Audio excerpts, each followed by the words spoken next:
ఆంధ్రప్రదేశ్లో ప్రభుత్వ ఉద్యోగాల కోసం ఎదురు చూస్తున్న అభ్యర్థులకు శుభవార్త.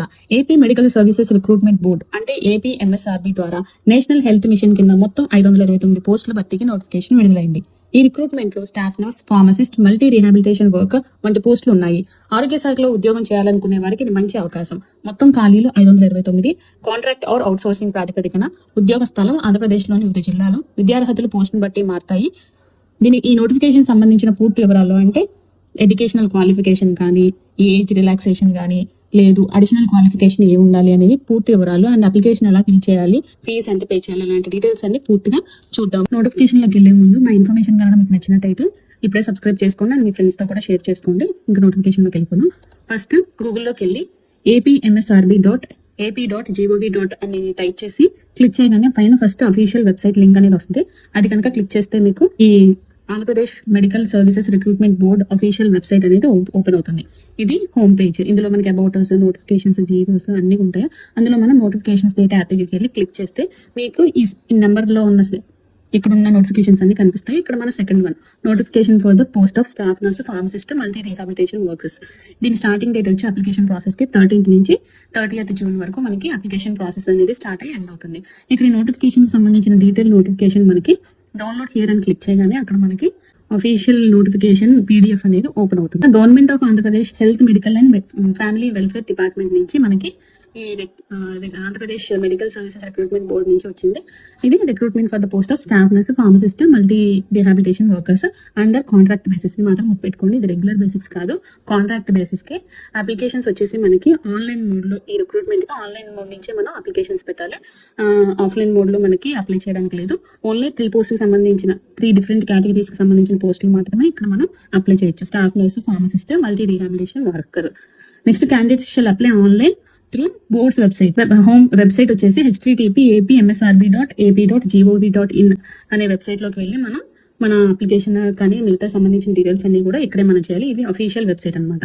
మెయిన్ ఇంపార్టెంట్ నోట్స్ అనేది ఇక్కడ applications are advised to retain the registered mobile numbers and email IDs to receive SMS and communication updates if any.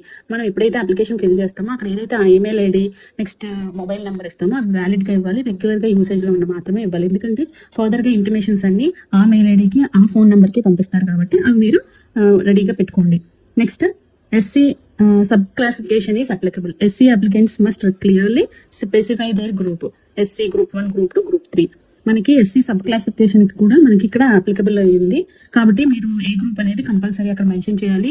Next దానికి సంబంధించిన క్యాస్ట్ సర్టిఫికేట్ కూడా మీరు రెడీ చేసుకొని పెట్టుకోవాలి. Applicants must regularly visit the APMSRB website to stay updated through out the recruitment process. Complete process, మన application process starting దగ్గర నుంచి recruitment complete అయ్యే వరకు మన ఏ డీటెయిల్స్ అన్ని కూడా ఈ వెబ్సైట్ లోనే ఫర్నిష్ చేస్తారు కాబట్టి మీరు రెగ్యులర్ గా అది చెక్ చేస్తూ ఉండండి. All eligible and interested candidates must apply online after satisfying themselves about the terms and conditions of the recruitment.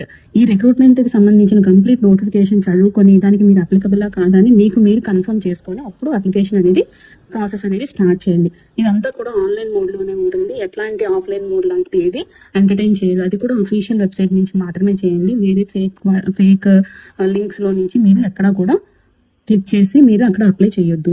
Next the details of vacancies are as follows. మనకి మొత్తం 3 డిఫరెంట్ కేటగిరీస్ అని చెప్పాను కదా, staff nurse, pharmacist, multi rehabilitation worker. ఇందులో staff nurse వచ్చేసేటప్పటికి మనకి అందులో కూడా మన డిఫరెంట్ కేటగిరీస్ ఉన్నాయి. అందులో మనకి వచ్చి మొత్తం 419 పోస్ట్ ఉన్నాయి. ఫార్మసిస్ట్ వచ్చి 24, మల్టీ రీహాబిలిటేషన్ వర్కర్స్ కి అయితే 86. మొత్తం టోటల్ వేకెన్సీ వచ్చి 529. ఇక్కడ మళ్ళీ మనకి నోట్ ఉంది, vacancies include both backlogs and regular. Backlogs అంటే లాస్ట్ ఇయర్ మిగిలిపోయిన పోస్టులు, కొన్ని వేకెన్సీస్ మిగిలిపోయినవి ఉంటాయి కదా, అవి కూడా కలిపి ఇప్పుడు మనకి నోటిఫికేషన్ ఇచ్చారు. Vacancies are tentative and may increase or decrease. ఇది పర్టికులర్ గా ఇందైతే ఇస్తారని ఏం లేదు. మనం అప్లై చేస్తే అప్పుడు కొన్నిసార్లు ఇంక్రీజ్ అవుతుంది, డిక్రీజ్ అవుతుంది. ఎడ్యుకేషనల్ క్వాలిఫికేషన్స్ వచ్చేటప్పటికి candidate should possess the prescribed academic qualifications as on the date of the notification. Notification వచ్చేటప్పటికి ప్రెసెంట్ ఈ రిక్వైర్డ్ క్వాలిఫికేషన్స్ ఏవైతే ఉన్నాయో అవి కంపల్సరీ ఫుల్ఫిల్ అయ్యి ఉండాలి. Date of this notification shall be the crucial date for calculating the weightage of the marks. Weightage of the marks కి ఈ date of the notification బట్టే మనకి ఆ వెయిటేజ్ అనేది ఉంటుంది. Next name of the post, remuneration, required qualification అంటే చూద్దాం. Staff నర్స్కి వచ్చేటప్పటికి మనకి నెలకి ఏదో వచ్చి 27,675 రూపాయలు ఉంటాయి. అది కూడా కాంట్రాక్ట్ బేసిస్. ఎన్ని ఇయర్స్ అనేది ఇక్కడ ఎక్కడ మెన్షన్ చేయలేదు. నెక్స్ట్ రిక్వైర్డ్ క్వాలిఫికేషన్స్ వచ్చి బీఎస్సీ నర్సింగ్ అయినా చేయొచ్చు, లేదంటే బీఎస్సీ జనరల్ నర్సింగ్ చేయొచ్చు, లేదంటే మిడ్వైఫరీ కూడా జిఎన్ఎం అయినా సరే చేస్తే దాంతోపాటు APNMC registration with up to date renewal, అంటే ఏపీఎన్ఎంసీలో రిజిస్ట్రేషన్ చేసుకుని ఉండాలి. అది ఓన్లీ ఒకసారి చేసుకుని వదిలేయడం కాదు, దాన్ని అప్ టు డేట్ గా ప్రతి సంవత్సరం రెన్యువల్ చేసుకుంటా ఉండాలి. నెక్స్ట్ వచ్చి ఫార్మసిస్ట్ శాలరీ వచ్చి 23,393 ఉంటుంది. అది కూడా కాంట్రాక్ట్ బేసిక్. రిక్వైర్డ్ క్వాలిఫికేషన్ వచ్చి డిఫార్మసీ కానీ బీఫార్మసీ కానీ చేసి ఉండొచ్చు, లేకపోతే ఇంటర్మీడియట్ లో వొకేషనల్ కోర్స్ అయిన ఫార్మసీ వొకేషనల్ కోర్స్ అయినా చేస్తే అది కూడా రికగ్నైజ్డ్ గవర్నమెంట్ ఆంధ్రప్రదేశ్ ఆర్గనైజేషన్ నుంచి మాత్రమే చేసి ఉండాలి. Next must have registered in AP pharmacy council with up to date renewal. వీళ్ళు కూడా కంపల్సరీ ఫార్మసీ కౌన్సిల్లో రిజిస్టర్ అయ్యి ఉండాలి. అది కూడా ప్రతి సంవత్సరం రెన్యువల్ చేయించుకుంటా ఉండాలన్నమాట ఇప్పటి వరకు. నెక్స్ట్ థర్డ్ వన్ వచ్చి మల్టీ రీహాబిలిటేషన్ వర్కర్ వచ్చి శాలరీ వచ్చి 23,494. అది కూడా కాంట్రాక్ట్ బేసిస్. దీని క్వాలిఫికేషన్ వచ్చి మన ఇంటర్మీడియట్ లేదంటే 10+2 కంప్లీట్ అయి ఉండాలి. లేదంటే next 1.5 year certificate course of multi rehabilitation worker.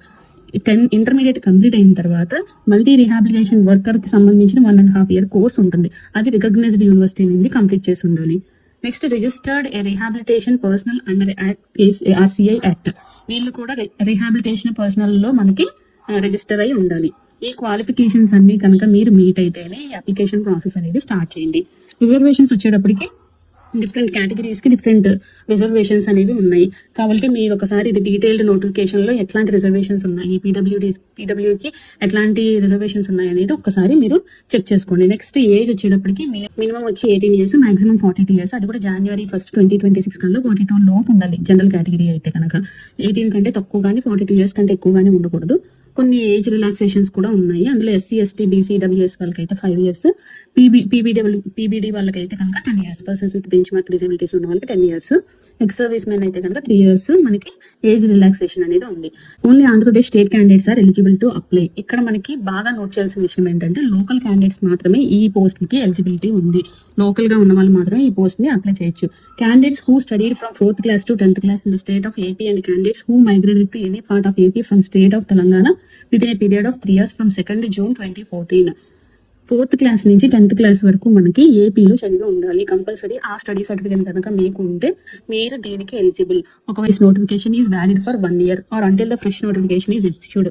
ఒకసారి మనం ఎగ్జామ్ పాస్ అయ్యి మెరిట్ లో కనుక మన పేరు ఉంటే అది 1 year వరకు ఎలిజిబుల్ ఉంటుంది. ఒకవేళ ఈ selection procedure will be based on merit and rules of reservation. మనకి 4 categories ఉన్నాయి చూసారా. టోటల్ మార్క్స్ వచ్చి మొత్తం మనకి 100 ఉంటుంది. క్వాలిఫైయింగ్ ఎగ్జామినేషన్ వచ్చి మనకి 75 marks. 10 marks మనం ఒకవేళ ఏదైనా డిగ్రీ మనం ఏదైతే క్వాలిఫైయింగ్ ఎగ్జామినేషన్ ఉందో అది మనం కనుక ఒక 10 years ముందే కంప్లీట్ చేసేస్తే ఒక్కొక్క ఇయర్ కి ఒక్కొక్క మార్క్ కలుస్తుంది. ఇంకొక 15 marks వచ్చి మనం ఆల్రెడీ కాంట్రాక్ట్ బేసిక్ లో కనుక సర్వీస్ చేస్తూ ఉంటే కనుక దాని వల్ల కూడా మనకి కొన్ని మార్క్స్ యాడ్ అవుతాయి అనమాట. దానికి సంబంధించి మళ్ళీ కొన్ని డీటెయిల్స్ ఉన్నాయి ఇక్కడ. Particulars of contract service weightage. మనం కాంట్రాక్ట్ సర్వీస్ లో చేసినప్పుడు కొంతమంది కోవిడ్ లో చేశారు. వాళ్ళు కనుక 6 months కనుక సర్వీస్ చేసి ఉంటే COVID-19 లో అప్పుడు మనకి ప్రతి మంత్ కి 0.83 marks అనేవి యాడ్ అవుతాయి. టోటల్ గా 5 marks యాడ్ అవుతాయి. ఒకవేళ మీరు ట్రైబల్ ఏరియాలో కనుక వర్క్ చేసి ఉంటే 2.5 marks కలుస్తాయి అనమాట 6 months కి. ఒకవేళ మీరు అదే రూరల్ ఏరియాలో కనుక వర్క్ చేసి ఉంటే 6 months కి 2 marks కలుస్తాయి. అదే మీరు అర్బన్ ఏరియాలో కనుక కాంట్రాక్ట్ బేసిక్ మీద కనుక సర్వీస్ చేసి ఉంటే 1 mark కలుస్తుంది. కంపల్సరీ మీరు 6 months చేసి ఉండాలి. అంతకంటే తక్కువ కనుక చేస్తే ఎట్లాంటి వెయిటేజ్ అనేది కలవదు. కానీ కోవిడ్ వాళ్ళకి మాత్రం స్పెషల్ ఎగ్జామ్షన్ ఉంది. వాళ్ళు ఏంటంటే 1 month చేసినా కూడా సరిపోతుంది. కాకపోతే 1 month అయినా కంప్లీట్ చేస్తున్నారు. 1 month కంప్లీట్ చేస్తే 0.83 marks అనేవి కలుస్తాయి. అలాగే వాళ్ళు 6 months కంప్లీట్ చేస్తే వాళ్ళకి 5 marks కలుస్తాయి అనమాట. తర్వాత the original contract service certificate Annexure 1 signed by the competent authority and bearing the official seal should be uploaded. తర్వాత కింద Annexure 1 లో మనకి సర్వీస్ సర్టిఫికేట్ ఇచ్చారు. అది తీసుకుని దాన్ని ఒరిజినల్ గా మనం ఇప్పుడు అఫీషియల్ గా మళ్ళీ దాన్ని మనం సిగ్నేచర్ చేయించుకుని దాన్ని మనం అప్లోడ్ చేయాలి. COVID-19 వెయిటేజ్ కావాలంటే COVID-19 లో అపాయింట్మెంట్ ఆర్డర్, తర్వాత సర్వీస్ సర్టిఫికేట్ Annexure 1 బేస్ చేసుకుని మంత్లీ మీరు అటెండెన్స్ సర్టిఫికేట్, బ్యాంక్ స్టేట్మెంట్ మీకు మంత్లీ శాలరీ పడినట్టు. Next contract weightage will not be awaited in case of non submission of any above certificates. మీరు weightage COVID-19 weightage రావాలంటే compulsory అని submit చేయాలి. Apply చేయడానికి ఎంత ఫీజు, ఎలా అప్లై చేయాలి?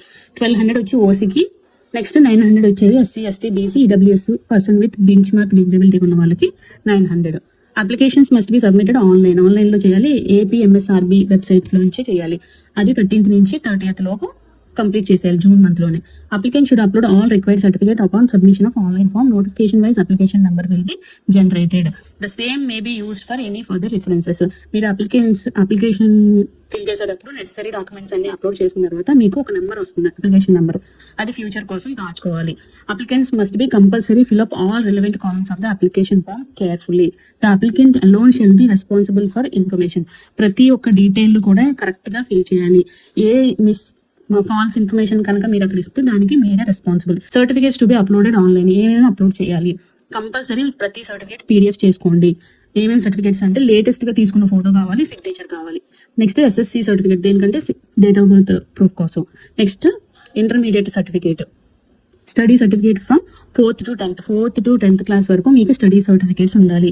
ఒకవేళ మీరు 4th to 10th తెలంగాణలో, అది కూడా మనకి కంబైన్ గా ఉన్నప్పుడు తెలంగాణలో కనుక చేసి ఉంటే కనుక మీరు స్పెషల్ గా మళ్ళీ వేరే సర్టిఫికేట్, లోకల్ క్యాండిడేట్ సర్టిఫికేట్ అనేది కూడా మీరు తెచ్చుకోవాలి. నెక్స్ట్ వచ్చి క్వాలిఫైయింగ్ సర్టిఫికేట్స్ వచ్చి BSc nursing, GNM, D.Pharmacy pass certificates ఉంటాయి కదా, వాటన్నిటి మార్క్స్ మెమోని కూడా PDF చేసుకొని రెడీగా పెట్టుకో. Next 1.5 year certificate course of multi rehabilitation worker course certificate with marks memo.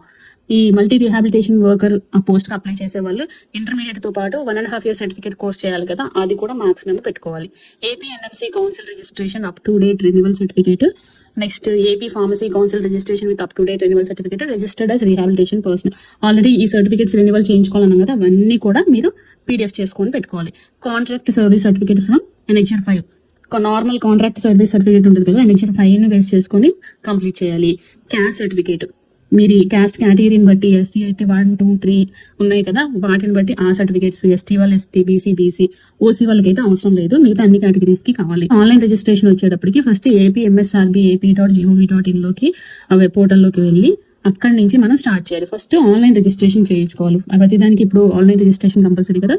చేసిన తర్వాత మనకి అక్కడ ఏం చేయాలంటే అప్లికేషన్ ఫామ్ ఓపెన్ అవుతుంది ఆన్లైన్ లో. ఫస్ట్ మీ నేమ్, ఏ పోస్ట్ కి చేస్తున్నారు, ఆల్ ద రిక్వైర్డ్ పర్టికులర్స్ అన్ని ఫిల్ చేసిన తర్వాత మీ మొబైల్ నెంబర్, ఈమెయిల్ కరెక్ట్ గా రెగ్యులర్ గా కాంటాక్ట్ చేయడానికి వీలుగా ఉన్నది చేసి అక్కడ మీరు ఫస్ట్ పేమెంట్ చేయాలి. ఫస్ట్ పేమెంట్ గేట్వే వస్తుంది. ఆ పేమెంట్ గేట్వేలో నెట్ బ్యాంకింగ్ కానీ, క్రెడిట్ కానీ, డెబిట్ కానీ యూజ్ చేసి పే చేయాలి. పే చేసిన తర్వాత ఇమీడియట్ గా మీరు ఫ్రెష్ బటన్ కానీ లేదంటే బ్యాక్ బటన్ కానీ నొక్కకూడదు అనమాట. ఏం చేయాలంటే అది మళ్ళీ రీడైరెక్ట్ అయ్యే వరకు అక్కడే వెయిట్ చేయాలి. పేమెంట్ వన్స్ సక్సెస్ఫుల్ అయితే కనుక మనకి online transaction has been successfully completed అని చెప్పి వస్తుంది. అప్పుడు ఫైనల్ రిజిస్ట్రేషన్ నెంబర్ అనేది జనరేట్ అవుతుంది. కంపల్సరీ మనకి ఫ్యూచర్ రెఫరెన్స్ కోసం ఆ registration number, payment details save చేసి పెట్టుకోండి. Candidate should carefully fill in the details in the online application in the appropriate places and click on the submit button at the end. అన్ని relevant గా ఉన్నాయన్నీ enter చేసిన తర్వాత submit కొట్టండి. మీ name కానీ, ఫాదర్స్ నేమ్ కానీ, హస్బెండ్ నేమ్స్ కానీ, ఆల్టర్నేటివ్ డీటెయిల్స్ కానీ అన్ని కరెక్ట్ గా ఇవ్వండి. ఎక్కడ కూడా ఫాల్స్ ఇన్ఫర్మేషన్ కానీ, కరెక్షన్ ఇన్ఫర్మేషన్, ఎలాంటి స్పెల్లింగ్ మిస్టేక్స్ కానీ ఇవ్వద్దు. Candidates are advised to, in their own interest, to apply online fee much before the closing date. త్వరగా పే చేసేయండి, తర్వాత అప్లికేషన్ అనేది ఫిల్ చేయొచ్చు. ఇన్కంప్లీట్, ఇన్కరెక్ట్ ఇన్ఫర్మేషన్ మాత్రం ఎక్కడ ఇవ్వద్దు. జనరల్ ఇన్స్ట్రక్షన్స్ వచ్చేసేటప్పటికి కంపల్సరీ ఒరిజినల్ డాక్యుమెంట్స్ నే మీరు అప్లోడ్ చేయండి. ఫాల్స్ డాక్యుమెంట్స్ ఏమీ అప్లోడ్ చేయొద్దు. కంపల్సరీ అప్లికేషన్ ని ప్రింట్అవుట్ తీసుకొని ప్రింట్ మీ దగ్గర పెట్టుకోండి. అప్లికేషన్ కానీ లేదంటే ఫీ రిసిప్ట్ కానీ కంప్లీట్ అయిపోయిన తర్వాత, అప్లికేషన్ ప్రాసెస్ అంతా కంప్లీట్ అయిపోయిన తర్వాత అది కూడా ప్రింట్అవుట్ తీసి పెట్టుకోండి. మీ ఒరిజినల్ డాక్యుమెంట్స్ అన్ని ప్రింట్అవుట్ తీసి పెట్టుకోండి. మొత్తం ఈ ఇన్స్ట్రక్షన్స్ అన్ని కంప్లీట్ గా ఒకసారి, నోటిఫికేషన్ అంతా ఒకసారి డీటెయిల్డ్ గా చదివిన తర్వాత అఫీషియల్ వెబ్సైట్ లింక్ నుంచి మాత్రమే మీరు ఈ అప్లికేషన్ ని పూర్తి చేయండి. ఇదే నోటిఫికేషన్, కంప్లీట్ నోటిఫికేషన్. నా ఇన్ఫర్మేషన్ కనుక మీకు నచ్చినట్టయితే సబ్స్క్రైబ్ చేసుకోండి. ఒకవేళ ఈ నోటిఫికేషన్ సంబంధించి ఇంకా ఏదైనా మీకు డౌట్స్ ఉంటే కనుక కింద కమెంట్ సెక్షన్ లో కమెంట్ చేయండి. Annexure 5, Annexure 1 కింద ఉన్నాయో ఒకసారి చెక్